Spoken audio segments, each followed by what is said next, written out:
nama budaya, dan salam kebajikan untuk semua. Saya ucapkan selamat pagi kepada Bapak Ibu hadirin yang telah menyempatkan waktu untuk berhadir di sini.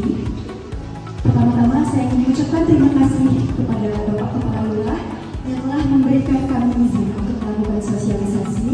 Saya ucapkan terima kasih kepada Bapak Esi Alda selaku Sekretaris Lurah yang telah berhadir pada hari ini. Saya ucapkan terima kasih kepada Kelurahan Sikamping Medan yang telah menyediakan tempat bagi kami untuk melakukan sosialisasi.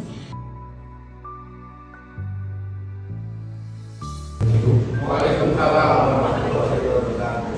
Pagi Bapak Ibu, saya akan membacakan terlebih dahulu agar acara kita kali ini berjalan dengan lancar. Bismillahirrahmanirrahim. Ya Allah, limpahkanlah rahmat, taufik serta hidayah kepada kami semua. Jadikanlah acara ini acara yang membawa manfaat, menambah ilmu, dan terima kasih Bapak Ibu telah menyempatkan waktunya untuk hadir di Kamelo, SHMS, dan Universitas Sri Rezeki Bulungan selaku dosen pengampu kami, dan terima kasih banyak kepada Bapak Ibu yang sudah menyempatkan waktu untuk berhadir di sini.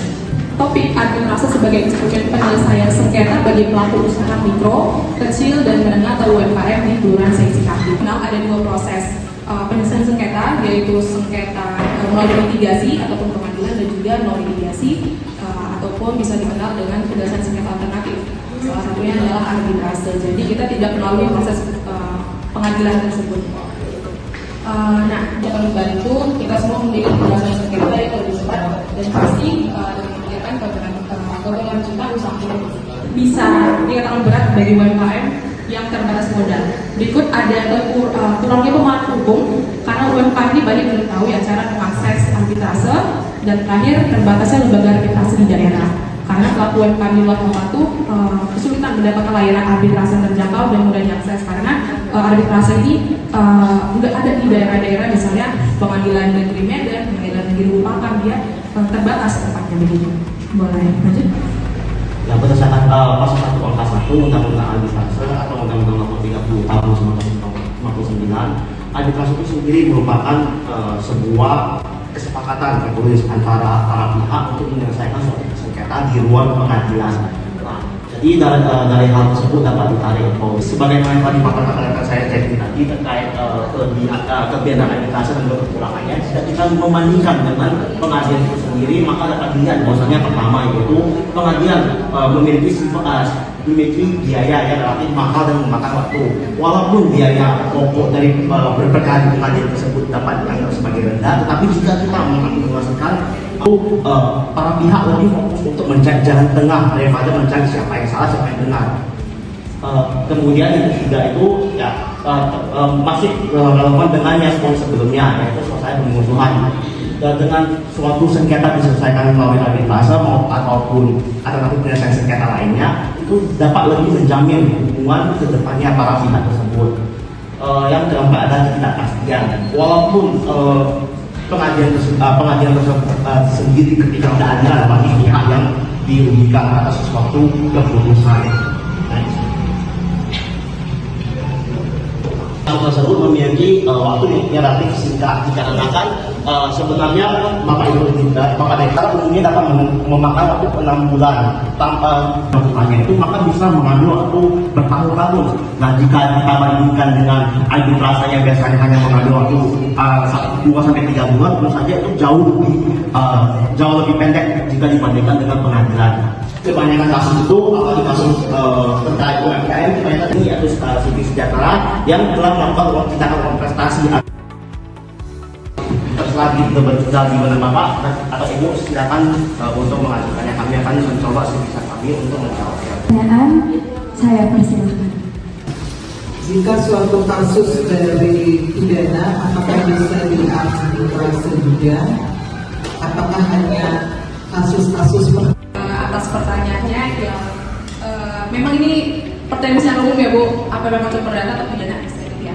Cuman kalau dari saya pribadi, saya akan mencoba jawab dari apa yang saya dapat. Jadi kesempatan menjawab, arbitrase ini hanya berlaku untuk sengketa perdata.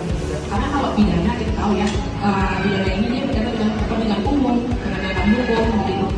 Dan ini berkaitan dengan kewenangan negara untuk menghukum ataupun memberikan hukuman terhadap sengketa ataupun Nah, karena itu dasar hukumnya apa?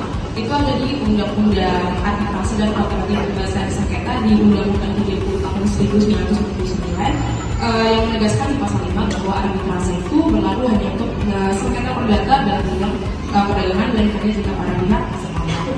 Dan ini juga berkaitan dengan asas legalitas pidana dan ius punyendi, di mana negara tidak boleh menyerahkan kewenangan penuntutan atau pemidanaan kepada pihak privat ataupun perdata. Ataupun mediasi itu dia lebih ke penyelesaian secara perdataan. Dan kalau kata ibu, wan prestasi itu kan terkadang ada menimbulkan suatu delik pidana. Namun kita harus tahu juga sebetulnya perbuatan yang dilakukan sama si salah satu pihaknya gitu. Apakah wan prestasi yang dilakukan oleh salah satu pihak itu berkaitan dengan tindak pidana yang diatur oleh KUHP? Contohnya, kita mengadakan perjanjian A dengan B. Nah, si B ternyata melakukan penipuan dan penggelapan. Nah, masalahnya kan walaupun ada perjanjian itu perjanjiannya merupakan hubungan perdataan atau hubungan sipil dengan A dengan B, tapi penipuan sama penggelapan itu udah masuk ke delik pidana. Jadi memang itulah itu udah ranah dari pidana. Jadi memang itu udah nggak bisa disentuh lagi dalam arbitrase. Tapi memang udah pihak yang berwenang lah seperti polisi atau jaksa yang udah langsung sigap untuk menyelesaikan perkara tersebut. Namun sekarang di pidana ada suatu konsep baru namanya restoratif justice, Ibu. Dari tadi namanya arbitrase saya belum tahu contoh kasus seperti apa. Nah, coba kita contohnya. Kemudian selain rigiditas tadi ya, arbitrase ini dinilai cukup lebih murah. Lebih murahnya itu di mana gitu? Biayanya seperti apa? Ini pertanyaan saya. Terima kasih. Berperkaranya Bapak. Memang kalau misalnya di pengadilan, dia biaya pendaftarannya lebih murah. Cuman sebetulnya kalau misalnya kita melihat realitas yang ada di pengadilan Pak, sebetulnya kalau penyelesaian sengketa di pengadilan itu jauh lebih besar. Kenapa? Karena memang kita harus membayar biaya pengacaranya juga Pak yang mewakili kita. Dan dari jangka waktu itu Pak yang lama. Kalau misalnya di arbitrase, dia paling lama, sepaling lamanya itu bisa 6 bulan Pak. 6 bulan saja itu udah paling lama. Sedangkan kalau di pengadilan, baru tingkat pertama aja itu bisa bertahun-tahun Pak. Terima kasih kepada rekan-rekan saya yang sudah membantu menjawab pertanyaan juga. Baik, acara kita telah sampai di penghujung. Saya ucapkan terima kasih kepada Bapak Ibu yang sudah mengikuti rangkaian acara mulai dari awal sampai